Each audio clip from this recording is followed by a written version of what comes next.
이승현 목사님께서 달리다굼 소녀야 일어나라라는 제목으로 말씀 증거해 주시겠습니다.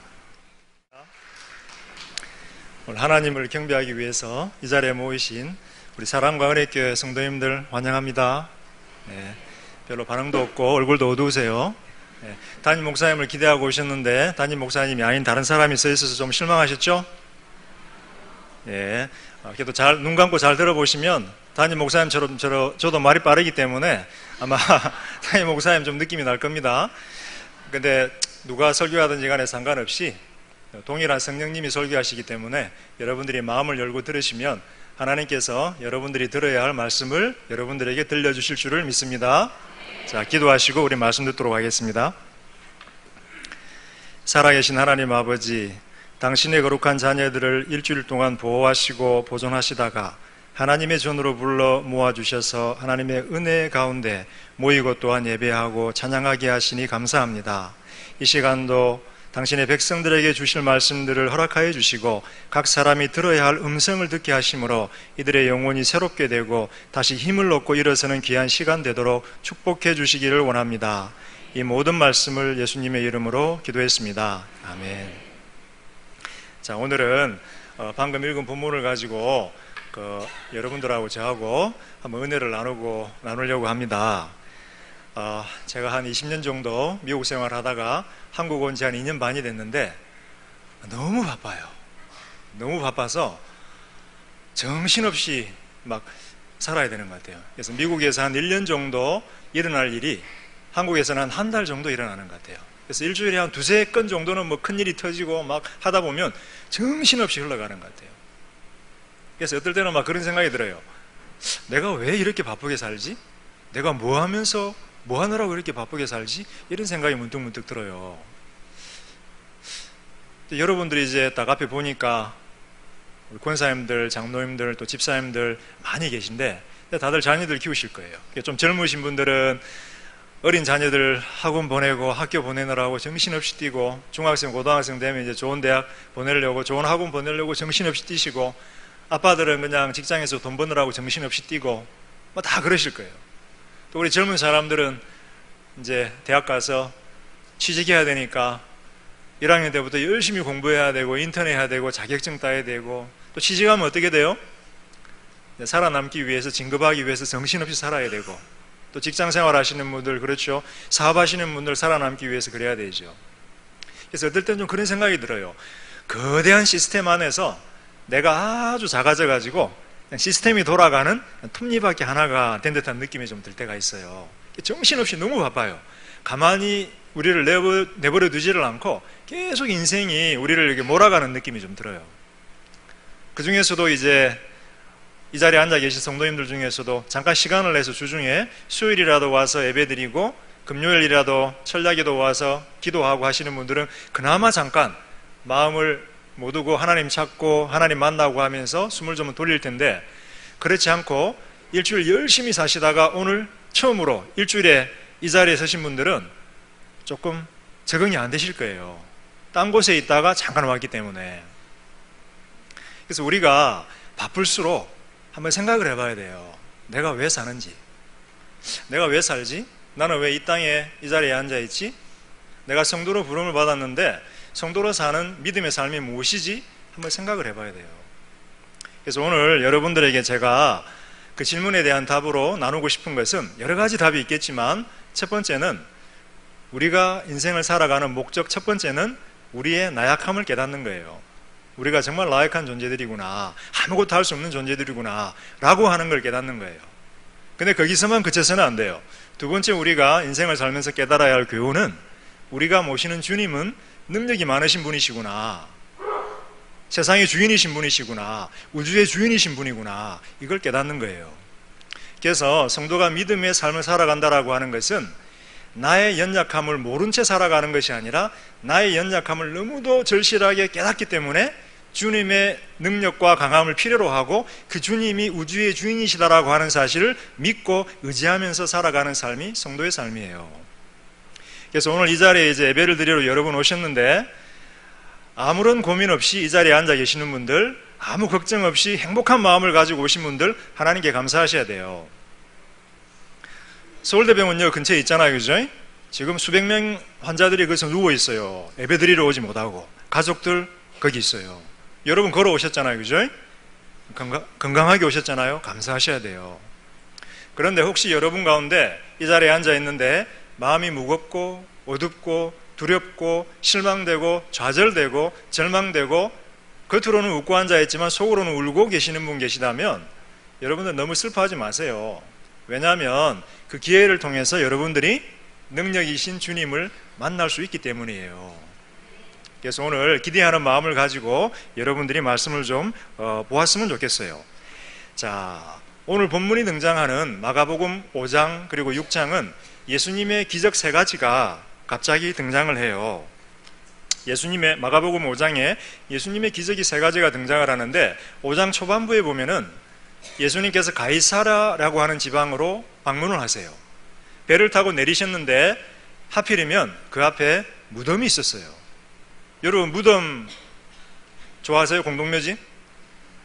저 옛날에 살던 동네에는 부산에 살았는데 뒤에 공동묘지가 있었어요. 그래서 밤이 되면은 그 사람 뼈에서 나오는 인이 바람에 날아다녀서 멀리서 보면은 귀신들이 막 돌아다니는 것 같았어요. 그래서 밤에는 저곳에 가면 안 돼 그러셨어요, 어른들이. 그런 말씀 안 하셔도 별로 저는 가고 싶지 않았어요, 밤에. 그런데 무덤에 갔는데 한 젊은이가 옷을 벗은 채 돌아다니고 있었어요. 그래서 주님께서 보니까 귀신이 들렸어요. 귀신아 나가라 그랬어요. 귀신이 나갔어요. 몇 마리가 나갔을까요? 나중에 보니까 귀신들이 돼지떼에게로 가게 해달라고 허락을 했어요. 돼지떼가 몰살을 당했어요. 보니까 2,000마리가 몰살을 당했어요. 그러니까 2,000명의 귀신이 그 안에 들어있었던 거예요. 제가 목요일 날 어느 교회에서 특강을 했는데 마침 식사를 하다가 한 집사님 부부랑 같이 앉게 됐어요. 그 집사님 부부가 뭐 하시는 분이었냐면 이천에서 돼지 농장을 하시는 분이었어요. 몇천 마리를 키웠을까요? 2,000마리보다 더 많은 3,000마리를 키우시더라고요. 3,000마리를. 그래서 제가 그랬어요. 삼겹살은 마음껏 드시겠네요. 신선한 거. 그래서 놀러 오시라고 그러더라고요. 돼지가 3,000마리가 모이면 얼마나 될까? 이 지금 앉아있는 성전에다가 돼지를 채운다면 몇 마리가 앉아있을 수 있을까? 여러분들 대충 보니까 한 400명 정도 앉아있으면 돼지를 여기다 채운다면 한 400~500마리 정도 채울 수 있지 않을까 생각이 돼요. 그럼 2,000마리면 이거의 4배가 되는데 한 사람 안에 귀신 2,000명이 들어갔다고 생각을 해보세요. 여러분 안에 한 사람 안에 귀신 2,000명이 들어갔다. 얼마나 괴로웠겠어요, 그죠? 주님 고쳐주셨어요. 근데 사람들이 가이사라 지방에 있는 사람들이 그 기적을 보고 주님께 나와서 주님을 경배하든지 자기를 고쳐달라고 해야 되는데 그렇게 하지 않고 너무 두려운 나머지 자기 동네를 떠나달라고 그랬어요. 떠나달라. 주님께서 아무 말씀 안 하시고 그 동네를 떠나서 배를 타고 건너편으로 오셨어요. 그래서 오늘 우리가 방금 읽은 본문은 그 건너편 지방에서 어떤 일이 일어났는지를 잘 보여주고 있어요. 우리가 읽지 않았지만 사실은 그 앞에 약간의 사건이 있어요. 여러분 성경 다 가지고 오셨죠? 성경 다 가지고 오셨으면 성경은 읽고 펴라고 가지고 가지 폼으로 가져온 게 아니잖아요, 그죠? 자, 한번 펴서 우리가 다시 한번 5장을 한번 봐주시기 바래요. 자, 21절에서 24절까지 같이 한번 교독을 하시겠어요? 제 한 절, 여러분 한 절. 예수께서 배를 타시고 다시 맞은편으로 건너가시니 큰 무리가 그에게로 모이거늘 이에 바닷가에 계시더라.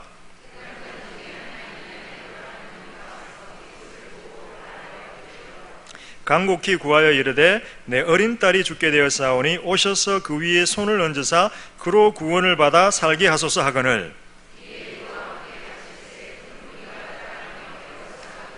예, 마침 강 건너편에 예수님이 알고 계셨는지 모르고 계셨는지는 모르겠는데 아마 알고 계셨을 거예요.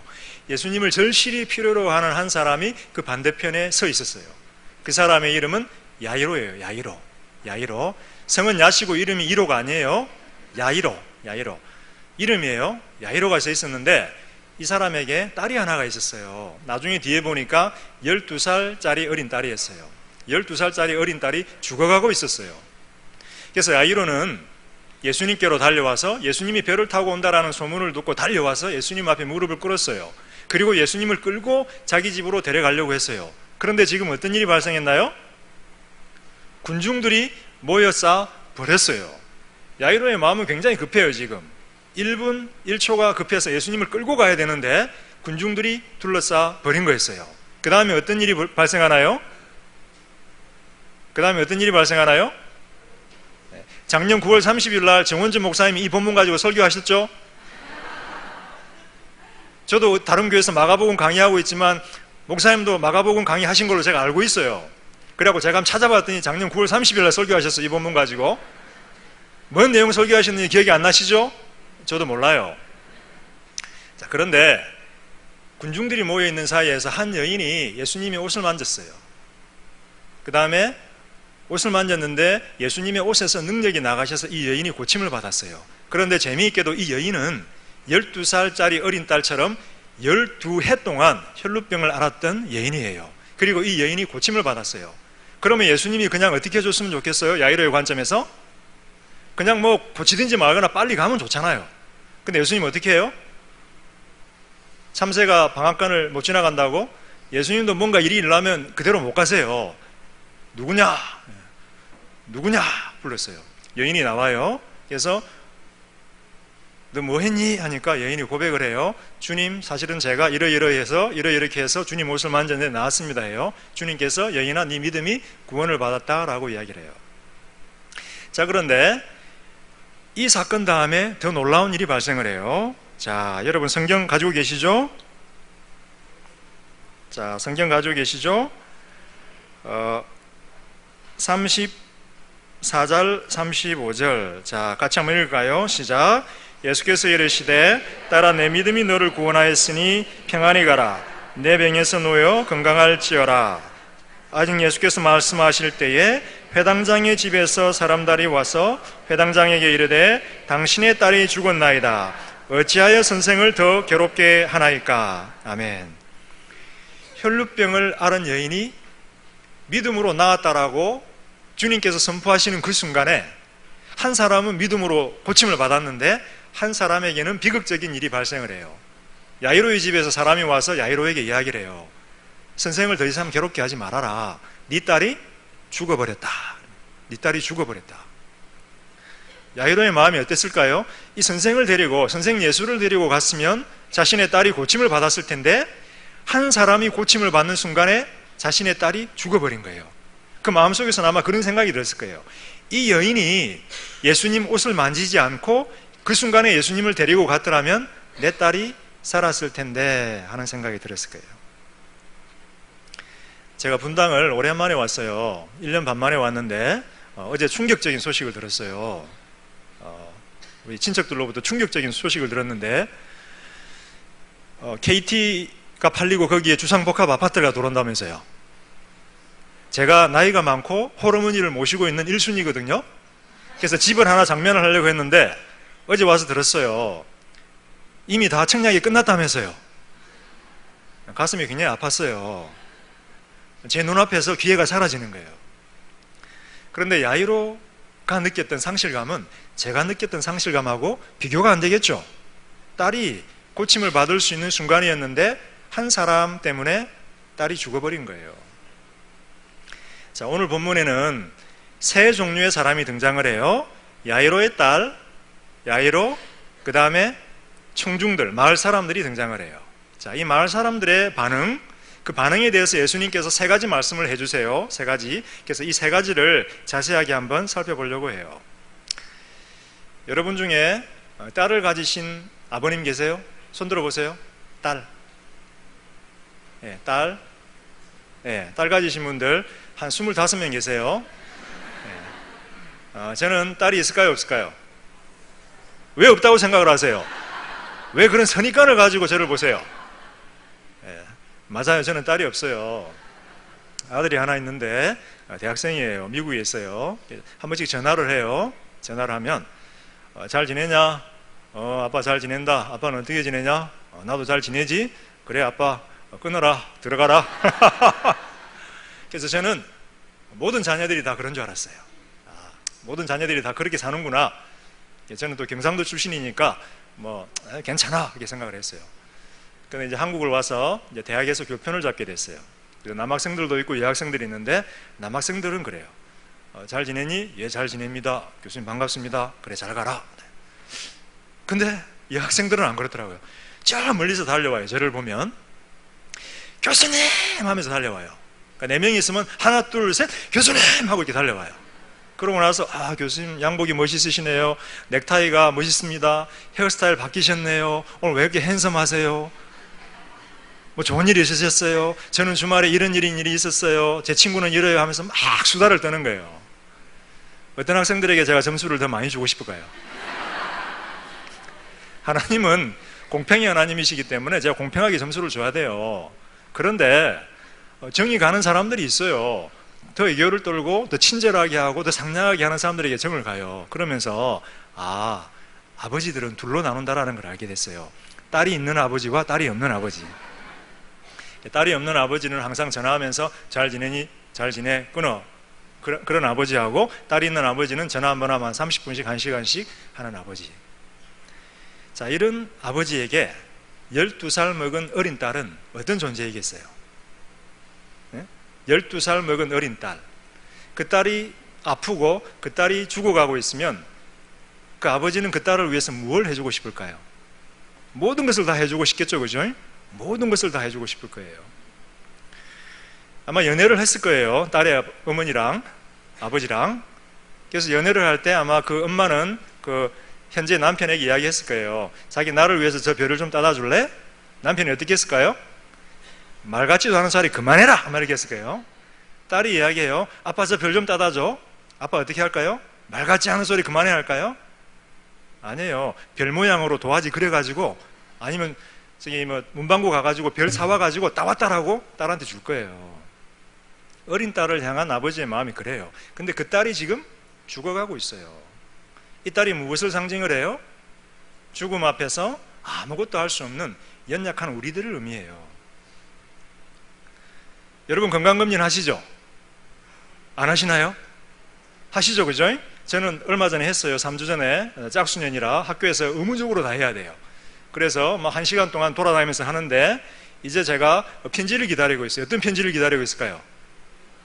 피검사 결과를 기다리고 있어요. 제 마음이 어떨까요? 약간 긴장은 돼요. 왜 긴장이 될까요? 편지가 왔는데 빨간 줄로 이 부분은 좀 검사가 필요하니 병원에 오세요. 그거 약간 긴장돼요. 더 긴장되는 건 뭘까요? 갑자기 모르는 번호에서 전화가 와요. 병원에 한번 오셔야 되겠습니다. 굉장히 긴장이 돼요. 재검사를 받았어요.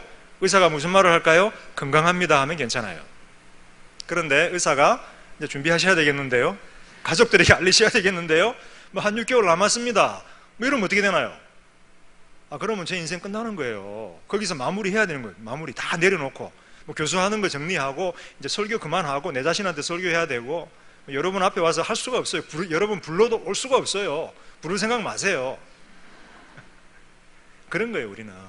그러니까 여러분들이 다 이 앞에 지금 건강하게 서 있고 웃으면서 앉아 있고 아침에 옷 잘 차려 입고 밥 먹고 오셨지만, 그죠? 의사가 준비하세요 한마디 하면 거기서 우리 인생이 멈추는 거예요.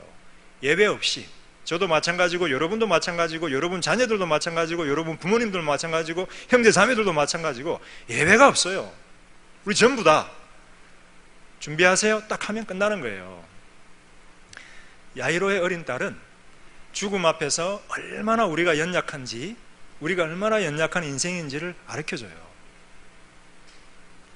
야이로가 있어요. 이 야이로 앞에 타이틀이 하나 붙죠. 뭐라고 붙어 있나요? 회당장 야이로예요. 회당장. 회당장은 누군가요? 회당장은 회당의 주인이 회당장이에요.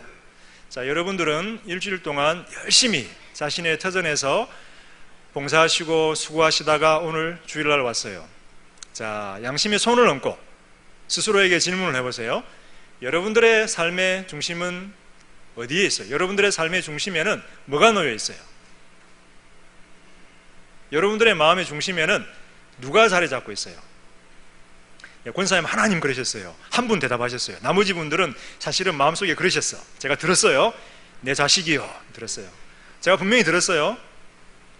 여러분들 마음속에는 다 자식이 들어차 있어요. 하나님이 들어차 있지 않고.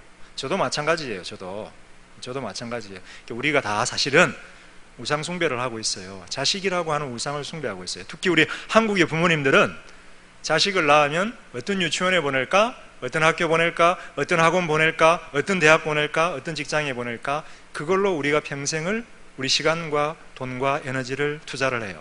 우리는 다 우상숭배를 하고 있어요. 저 권사님 한 분 빼고, 하나님 하신 한 분 빼고.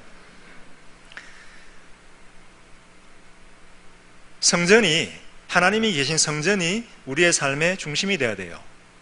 우리가 이 성전을 떠나 있을 때는 우리 마음이 하나님의 성전이 되어야 되고 하나님께서 우리 안에 거하셔야 돼요. 그리고 여러분이 주일날 이 자리에 왔을 때는 여러분이 모인 이 교회가 성전이 되어야 되고 이 자리에 계신 하나님이 주인이 되셔야 돼요. 이스라엘 사람들하고 우리하고 큰 차이 중에 하나는 뭐였냐면 그 사람들에게는 예루살렘에 눈에 보이는 성전이 하나가 있었어요. 눈에 보이는 성전이 하나가 있어서 하나님이 거하신다라고 하는 믿음 속에서 하나님을 보러 가기 원하면 다 그 성전으로 갔어요. 죄를 지으면 가서 희생제사를 드렸고 최소한 1년에 한 번씩은 가서 하나님을 만나야 될 것이 기대가 되었어요. 그런데 문제는 뭐예요? 예루살렘에 있기 때문에 매주 가기가 힘들다라는 거예요. 베들레헴이면 가는데 한 달, 오는데 한 달, 저 끝에 사마리아면 가는데 석 달, 오는데 석 달, 한번 갔다 오면 1년이 지나가요. 절반이 지나요. 매주 갈 수가 없다라는 거예요. 그래서 유대인들은 어떻게 했을까요? 동네마다 회당을 지었어요. 우리처럼 한 건물을 정하고 그 건물에서 안식일마다 모여서 하나님의 말씀도 읽고 율법도 연구하고 하나님도 경배하고 그러셨어요. 그래서 예수님이 사회 가시는 걸 보면 마을마다 돌아다니면서 어디로 가세요? 회당으로 가세요. 회당으로 가셔서 말씀을 전하셨어요. 그러니까 이 회당장 야이로는 현대로 치면 어떤 사람이었겠어요? 담임 목사님, 목사님 이런 분들이었겠죠. 경건하신 분이에요. 경건하신 분이에요. 평생을 하나님의 말씀에 연구하고 묵상하고 가르치고 하나님을 경배하는 일에 자신을 헌신한 사람이에요.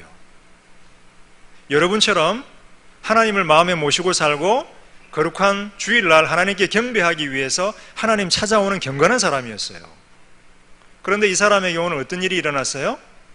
가장 사랑하는 어린 딸이 죽어버렸어요.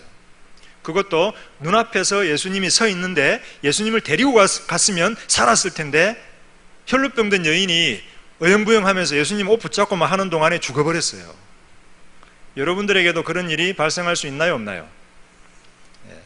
여러분들이 경건하다고 해서 하나님을 모시고 산다고 해서 오늘 주일날 예배 왔다고 해서 예배를 잘 드렸다고 해서 봉사를 열심히 했다고 해서 여러분들에게 비극과 비난과 혹은 절망과 좌절과 죽음이 발생하지 않나요? 똑같이 발생해요. 똑같이 발생해요. 야이로의 마음속에 어떤 생각이 들었을까요? 야이로의 마음속에 예수님 앞에 서 있는데 딸이 죽었다라고 하는 소식을 들었을 때 야이로의 마음속에 어떤 생각이 들었을까요? 그 순간에 마음이 무너졌을 거예요. 그죠? 좌절, 절망, 또 하나님에 대한 원망도 있었을 거예요. 예수님에 대한 원망도 있었을 거예요. 아니 앞에 서 있으면서 좀 가서 좀 고쳐주지, 잠깐 그 혈루병든 여인하고 수다 떠느라고 안 가가지고 내 딸 죽게 하고. 우리도 마찬가지예요. 우리도 이 자리에 여러분들 앉아있지만 교회 안에 있든지 교회 밖에 있든지 어떤 순간에는 여러분들 좌절하고 절망하고 또 어떤 순간에는 여러분들 하나님을 향해서 원망을 하게 돼요. 원망을 하게 돼요. 세 번째 부류의 사람이 있어요. 세 번째 부류의 사람이 있는데 이 사람들은 야이로가 살던 마을에 사는 마을 사람들이었어요. 마을 사람들이었어요. 그런데 오늘 본문을 보니까 마을 사람들이 야이로의 집에 다 모여서 울고 있었어요. 슬프게 울고 있었어요. 왜 울었을까요? 12살 먹은 야이로의 딸, 동네에서 항상 자기들이 보고 알아왔던 이 12살 먹은 야이로의 딸이 인생을 한번 꽃피워보지도 못하고 대학 가보지도 못하고 직장생활 해보지도 못하고 결혼해보지도 못하고 아이 낳아보지도 못하고 죽어버렸잖아요. 너무 불쌍한 거예요. 그 다음에 자기들이 알아왔던 야이로, 그 경건한 회당장, 그 사람에게 비극이 닥쳐서 이 사람이 경험할 슬픔을, 비극을 생각을 해보니까 마음이 너무 아픈 거예요. 공감해서 울었어요.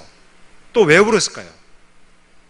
이 일이 나에게도 일어날 수 있고 내 자식에게도 일어날 수 있고 우리 모두에게 일어날 수밖에 없는 숙명이다라고 하는 것을 알았기 때문에 울었어요. 자, 여러분 자신을 한번 이 세 부류의 사람들하고 비교해 보세요. 어때요? 여러분은 어느 순간에는 야이로일 거예요. 여러분의 사랑하는 사람이 죽거나 절망하거나 뭔가 일이 있을 거예요. 혹은 여러분은 어느 순간에는 야이로의 딸과 같을 거예요. 여러분에게 아픔이 오거나 어려움이 오거나 여러분들이 절망하거나 좌절하거나 죽어야 되는 상황일 거예요. 혹은 여러분들은 어느 순간 야이로의 친구, 친척과 같은 상황에 있을 거예요. 여러분의 친척이 죽었거나 친구가 죽었거나 아니면 친척과 친구의 가정에 어려운 일이 생겼거나, 우리들은 이 세 가지에서 벗어날 수가 없어요. 여러분들은 야이로거나 야이로의 딸이거나 야이로의 친구거나 이 세 가지에서 벗어날 수가 없어요. 뭐예요? 우리 인생은 이렇게 연약해요. 우리의 연약함을 깨닫는 것, 그게 바로 우리가 인생을 살아가는 목적 중에 한 가지예요. 왜? 우리가 연약할 때 우리는 주님의 강하심을 경험할 수 있기 때문에. 이 세 가지 부류를 향해서 주님께서 세 가지 이야기를 해주세요. 자, 먼저 야이로에게 무슨 말을 하실까요? 자, 본문을 한번 보죠. 자, 본문을 한번 봅시다. 36절. 자, 제일 후반부에 이르시되 같이 두려워하지 말고 믿기만 해라. 야이로한테는 두려워하지 말고 믿기만 해라, 이렇게 말씀하세요. 그 다음에 야이로의 친구와 친척들에게는 무슨 말씀을 하실까요? 39절. 자, 후반부 이 아이가, 자, 다 같이, 이 아이가 죽은 것이 아니라 잔다. 야이로의 딸에게는 무슨 말을 하실까요? 41절. 자, 후반부 소녀야 일어나라. 야이로에게는 두려워 말고 믿어라. 청중들에게는 잔다. 딸에게는 일어나라. 왜 주님은 야이로한테 두려워하지 말고 나를 믿어라 할까요? 그것은 바로 두려워하지 않아야 할 이유가 예수님에게 있기 때문이에요. 예수님을 믿으면 두려워하지 않아도 된다는 거예요. 왜 예수님을 믿으면 두려워하지 않아도 되나요? 무엇 때문에? 예수님 앞에서 죽음을 포함한 모든 우리 인생의 장애물들은 지극히 작은 것에 불과하기 때문에 그래요. 우리에게 죽음이나 좌절이나 절망은 너무 커서 우리로 하여금 두렵게 하지만 예수님 앞에서는 이 모든 것들이 다 너무 가벼운 것들이기 때문에 예수님을 바라보면 두려워하지 않아도 된다는 거예요. 두 번째, 청중들에게 이야기해요. 청중들은 야이로의 딸이 죽었다라고 생각했어요. 이제 어떻게 되나요? 이 딸은 끝난 거예요. 야이로의 인생도 끝난 거예요. 근데 주님 뭐라 그러세요? 잔다 그러세요. 지금 설교 시간에 보니까 주무시고 계시는 분 한 두 분 계세요. 두 분 계세요. 잔다. 제가 미국에서 공부하다가 너무 공부를 열심히 했어요. 주님 앞에 기도를 할 때, 한국에서 있을 때 기도를 하면서 주님, 제가 하나님의 말씀을 마음껏 공부할 수 있도록 좀 길을 열어주세요 했는데 정말 마음껏 공부할 수 있는 곳으로 보내주셨어요. 아니, 마음껏 공부 안 하면 안 되는 곳으로 보내갖고 공부를 안 하면 졸업을 못하는 곳으로 보내주셨어요. 그래서 죽으라고 공부하다가 정말 죽을 뻔했어요. 그래서 종합시험을 앞두고 한 달 앞두고 제가 병원에 입원했는데 작은 수술을 하나 하게 됐어요. 한 3시간 정도 걸리는 수술을 하게 됐는데 이제 마취실로 이동을 했어요. 마취실인 줄 모르고 갔는데 앞에 웬 백인 아줌마가 앞에 딱 서 계시더라고요. 그러면서 저한테 말을 거세요. 너 어디서 왔네? 그래서 나는 여기 저 렉싱턴에서 왔는데, 그러니까 자기는 날링턴에서 왔대. 우리 옆 동네. 그러더니 안경 벗고 편안하게 있으래. 안경 벗고 편안하게 있었어요. 그래서 뭐 말을 자꾸 시켜요. 그러더니 갑자기 머리가 띵 하더니 제가 잠에 빠졌어요. 이 아주머님은 저에게 무슨 짓을 한 것일까요? 제가 수다 떠는 사이에 수다 떨면서 마취제를 놓은 거예요. 제가 잠에 빠졌어요. 제 생각으로 한 1분 잔 것 같아요. 잠깐 잤다가 탁 깼어요. 간호사가 다시 저를 보더니 다 끝났대요. 다 끝났으니까 너는 지금 회복실에 있으니까 조금 있으면 이제 일반 병동으로 갈 거니까 준비하고 있으래요.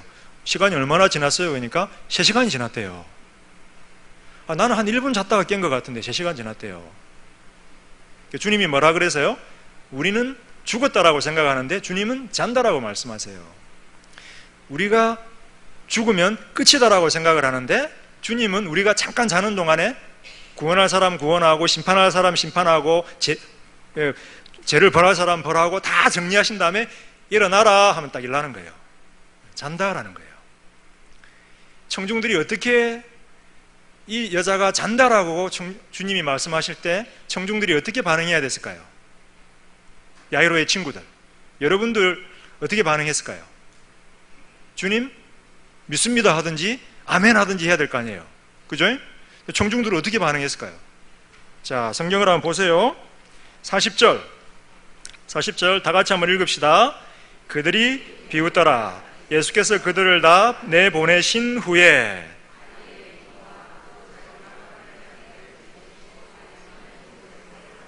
예, 감사합니다. 예, 저는 중간에 멈추려고 했는데 계속 읽으셔가지고 여러분들이 설교를 잘 듣고 있다라고 하는 것에 대한 반증이기 때문에 제가 마음이 굉장히 흡족합니다. 예, 여러분이 자지를 않고 계셨어요.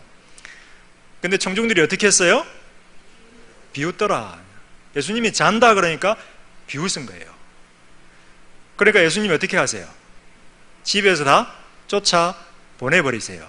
무슨 말이에요? 내가 지금 이 딸을 살리려고 하는데 너희들은 내가 행하는 부활의 기적을 목도할 자격이 있다 없다? 없다라는 거예요. 보통의 경우는 예수님께서 기적을 베푸시면 사람들 앞에서 기적을 많이 베푸세요. 왜? 그 기적을 통해서 하나님의 능력이 드러나는 걸 보고 하나님을 믿을 수 있도록, 하나님을 찬양하도록 기적을 공개해요.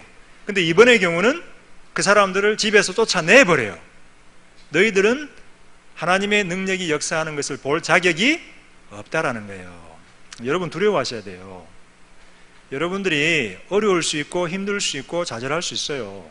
그리고 와서 기도하고 찬양할 수 있어요. 기도하고 찬양하는 순간에 하나님의 믿음의 말씀에 대해서 여러분이 비웃거나 거기에 대해서 냉정하게 반응하시면 여러분들은 하나님의 축복이나 기적을 경험할 수 없을지도 몰라요. 주님 냉정하시잖아요. 나가라. 말씀을 한번 정리를 해볼게요. 오늘 야이로는 해당장이었어요. 굉장히 경건한 사람인데 그 사람의 가정에 감당할 수 없는 슬픔이 발생했어요. 마찬가지로 여러분들의 삶에도, 여러분들의 가정에도, 저의 삶에도, 저의 가정에도, 제가 목사라고 해서 그런 일이 발생 안 하나요? 우리는 인생의 여러 가지 어려움들, 환난들, 시험들, 어려움들, 질병 혹은 죽음으로부터 자유롭지를 못해요. 그런데 믿음이라고 하는 것은 우리가 이러한 장애물들 앞에서 얼마나 약한 존재인가를 깨닫고 아는 거예요. 그래야 우리가 예수님을 붙들 수가 있는 거예요. 그런데 믿음은 거기서 멈추는 것이 아니에요. 주님에 대해서 비웃거나 주님의 말씀에 대해서 조롱하거나 주님을 떠나는 것이 아니고 주님이 말씀이 선포될 때 그 자리에서 주님을 붙잡는 거예요. 혈루병 앓은 여인이 어떻게 했어요? 예수님의 옷자락을 붙잡았어요. 청중들은 어떻게 했어요? 조롱하고 쫓겨났어요. 여러분들이 또 제가 어려움을 겪을 때, 힘든 일을 겪을 때 그 자리에서 두 가지 옵션이 있어요. 하나는 신앙을 조롱하고 원망하면서 떠나거나 하나는 주님의 옷자락을 붙잡는 거예요. 믿음은 우리가 약함을 할 때, 우리의 약함을 깨닫게 될 때 우리 옆에 계신 주님의 옷자락을 믿음으로 붙잡는 거예요. 붙잡는 거예요. 주님께서 어린 여자에게, 어린 딸에게 뭐라고 말씀하셨어요? 달리다 굼, 달리다 굼, 어린 소녀야 일어나라 하셨어요. 주님이 이 어린 소녀한테만 일어나라 하고 싶을까요? 여러분들한테 이런 말씀 안 하고 싶으실까요? 주님이 마음이 변하셨나요? 그렇지 않죠? 예. 달리다 굼이라고 하는 말을 이 자리에 앉아 계신 여러분들에게 다 주님이 말씀하고 싶어 하세요. 왜? 여러분들은 다 이 어린 소녀처럼 주님 앞에 귀한 소년들이거든요. 귀한 자녀들이거든요. 그래서 여러분들의 인생에, 현재 여러분들의 삶에, 여러분의 마음속에 어떤 좌절이, 절망이, 어려움이, 두려움이, 환난이 있는지 저는 몰라요. 근데 주님은 알고 계세요. 여러분들이 해야 할 것은 뭐예요? 나의 약함을 겸손하게 인정하고 이 모든 환난들을 다스릴 수 있는 우주의 왕이신 예수님이 나의 주인인 것을 깨닫고 주님께서 나를 향해서 일어나라 라고 선포하시기를 원하신다라고 하는 믿음을 가지고 주님의 옷을 붙잡는 거예요. 그런 믿음으로 여러분들이 주님을 붙잡을 때 여러분들의 삶에 부활의 기적이, 회복의 기적이 넘칠 줄을 믿습니다. 아멘. 자, 우리 다 같이 찬양을 하나 하고 통성으로 기도하기를 원해요. 자, 91장을 다 펴시고 우리가 같이 찬양하도록 하겠습니다.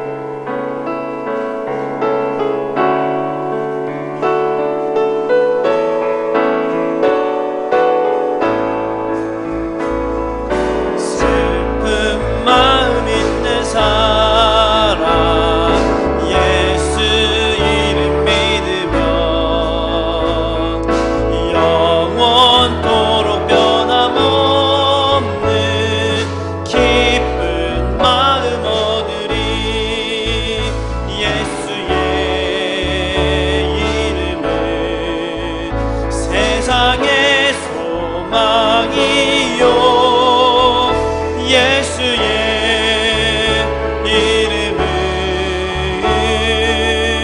천국의 기쁨일세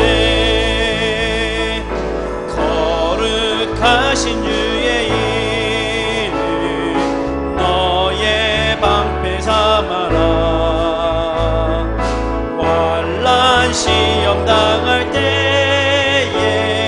주께 기도 드려라 예수의 이름은 세상의 소망이요 예수의 이름은 천국의 기쁨이 4절 부르겠습니다. 4절. 우리 갈 길 다간 후에 보좌 앞에 나가